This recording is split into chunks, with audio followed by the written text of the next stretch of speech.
Drama serial गुडी की next आने वाली एपिसोड में आप लोगों को कमाल का ट्विस्ट देखने को मिलने वाला है, क्योंकि ये जो सोनी है ना, इसे भी अब गुडी के मुकम्मल तौर पर ख़िलाफ़ खड़ी हो चुकी है। और सोनी अब कोशिश कर रही है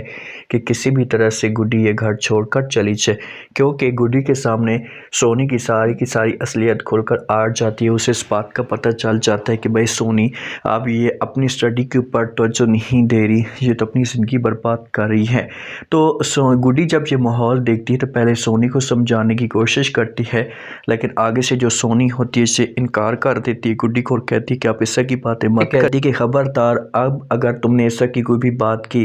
तो आपके लिए अच्छा नहीं होगा। तो गुडी यहाँ पर अपना घर तो किसी भी तरह से ये बर्बाद नहीं करेगी और ना ही सोनी का। तो ये पहले जाती है सोनी के भाई के साथ बात करती है, उससे कहती है कि भाई आप मेरी हेल्प करें। हम जो वो इशरत खाला के पास जाते हैं और जाकर बात करते हैं, उसे समझाने की कोशिश करते हैं कि इसे जो सोनी ये ठीक नहीं कर रही। तो आगे से जो इसे भाई होता है इसे इनकार कर दे तो कहता है कि नहीं, मैं ये हेल्प नहीं कर सकता आपकी, आप खुद जाकर बात करना चाहते हैं तो कर सकते हैं। तो यहाँ से जो वो इसे जाकर बात भी कर सकता है, भाई अपनी माँ को बता सकता है कि भाई सोनी के बारे में गुडी ऐसा सोच रही है। तो इसी वजह से इशरत जो वो गुडी को अपने पास बुलाती है, उसके साथ बात करती है और कहती है कि ये सब कुछ मैं क्या सुन रही हूँ, क्या मैं देख रही हूँ, क्या ये सब कुछ सच है। तो आगे से जो वो गुडी से बात बोलेगी कि हाँ खाला जी, जो सोनी है इसे काम ठीक नहीं कर रही, ये इसके इरादे ठीक नहीं है, इसे अपनी ज़िंदगी बर्बाद कर लेगी। तो आगे से जब ये बात इशरत सुनती है तो ये इनकार कर देगी और कहेगी कि देखो बेटा, आप जो कुछ भी कह रही है आप गलत कह रही है, मेरी बेटी कभी भी ऐसा काम नहीं कर सकती। बेहतर ये हो कि आप दोबारा ऐसा की बात मत करें, आप सोनी के ऊपर ऐसा के इल्ज़ाम मत लगाओ। और हाँ, एक बात याद रखना, अगर ये सब कुछ है वो पता चल गया जहांगीर को, तो जहांगीर जो घर से आपको इस घर से हमेशा के लिए निकाल देगा और आपके लिए इस घर के जो दरवाजे होंगे इसे बंद कर देगा। जब ये बात सोनी सुनती है तो सोनी जहाँ पर बेचारी मासूम सी होती है और वो डर जाती है, उसके पास अब किसी किस्म का कोई भी जवाब नहीं रहता। वो जहाँ पर बोलने की कोशिश तो ज़रूर करेगी, लेकिन जो इशरत होगी ये इसे चुप करा देगी और कहेगी कि जो बात मैंने आपके साथ करनी थी वो बात तो मैंने आपके साथ कर दी है, बस बेहतर ये होगा कि आप चुप हो जाए। सारी गुड्डी भी चुप हो जाएगी और किसी किस्म की कोई भी बात नहीं करेगी। लेकिन इशरत को इस बात का नहीं पता कि आपके इस चुप की वजह से, आपके इस जो वो खामोशी की वजह से आपकी जो बेटी होगी इसे मुकम्मल तौर पर घर बर्बाद कर देगी। जो औरंगज़ेब होता है, औरंगज़ेब का भी सिस्टम मुकम्मल तौर पर बर्बाद होता जा रहा है, उसका जो बिज़नेस है मुकम्मल तौर पर ख़त्म हो चुका है और वो इस मामले पर बड़ा परेशान भी है, उसे समझ में नहीं आती। तो जब ऐसे जब वो देखती है शाजिया परेशान, तो इसके पास आती है और आकर बात करती है और कहती है कि देखो औरंगज़ेब,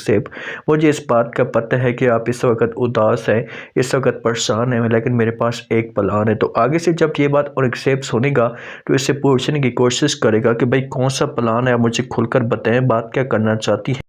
शाजिया ये बात सुनेगी तो वो बात करेगी और कहेगी कि प्लान ये है कि हम ऐसा करते हैं कि जो जहांगीर है इसे भी सूद पे पैसे देता है, इससे हम थोड़े से पैसे लेते हैं और पैसे लेकर जो अपना कारोबार स्टार्ट कर देंगे, और जैसे ही अपना कारोबार स्टार्ट करेंगे अपने कारोबार में हमें जो वो प्रॉफिट आना शुरू हो जाएगा, तो उसके बाद फिर जो ऐसा सब पैसे जो वो हम वापस कर देंगे जहांगीर को। ये बात जब औरंगज़ेब सुनेगा तो ये यहाँ पर बात करेगा, समझाने की कोशिश करेगा, आप कहेगा कि आपको पता है कि वो किस किस्म का इंसान है, कैसा इंसान है, वो कभी भी हमें 1 रुपए तक नहीं छोड़ेगा। लेकिन अगर ये लोग पैसे जाकर लेते हैं तो इनको जहांगीर बिल्कुल भी इनकार नहीं करेगा, इन्हें बोलेगा कि भाई ठीक है, आपको इसे पैसे चाहिए तो मैं आप लोगों को इसे पैसे देने के लिए तैयार हूँ, लेकिन उसकी कुछ शर्तें होंगी, उसकी कुछ डिमांडें होंगी, जो हसूत में अपनी डिमांड पूरी करवाने की कोशिश करेगा। जो सोनी होती है इस मामले पर बड़ा गुस्सा होता है कि भाई आखिरकार जो वो इसने ऐसा की हरकत क्यों की है। तो ये आती है गुडी के रूम में, आकर गुड्डी की सारी चीज़ों को झंझोड़ना शुरू कर लेती है,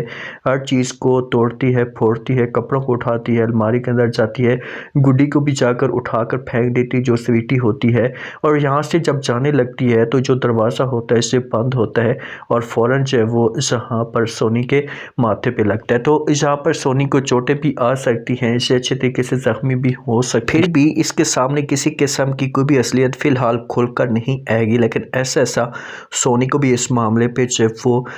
शक होना शुरू हो जाएगा, क्योंकि इसने जो है वो स्वीटी को किसी और जगह पर फेंका था। लेकिन ये जब देखती है आगे का माहौल तो स्वीटी जो है वो फिर से अलमारी के अंदर पड़ी होती है। तो इस मामले पे सोनी को शक होगा कि आखिरकार जो वो स्वीटी को मैंने तो किसी और जगह पर फेंका था, तो यहाँ पर कैसे पहुँच चुकी है। जो शाजी होती है जिस दिन से गई है जहाँ से हमारी गुड्डी, तो शाजी घर के काम काज करना स्टार्ट कर देती है और इतने काम करती है कि इसके ऊपर जो बड़ा प्रेशर होता है, इसे समझ तक नहीं आ रही होती कि वो करे तो करे क्या। इसी वजह से अपने बच्चों के ऊपर चीखती है और चिल्लाती है, कहती है कि जब वो इस घर में थी तो मैं एक फूटी कौड़ी तक नहीं हिलाती थी, सारे के सारे काम वो करती थी, पानी तक मुझे वो पिलाती थी, और जब से वो गई है तो सारे काम मेरे पर आ चुके हैं। तो ये बच्चों के ऊपर गुस्सा करती है कि भाई आप लोग काम नहीं करते। तो आगे से अहमद जो होता है अपनी माँ को इनकार कर देता है, अपनी माँ को कहता है कि माँ जी अगर आपको इतनी ज़्यादा प्रॉब्लम हो रही है तो आप उसे यहाँ से जाने भी ना देते, ऐसा करें कि आप उसे बुला लें।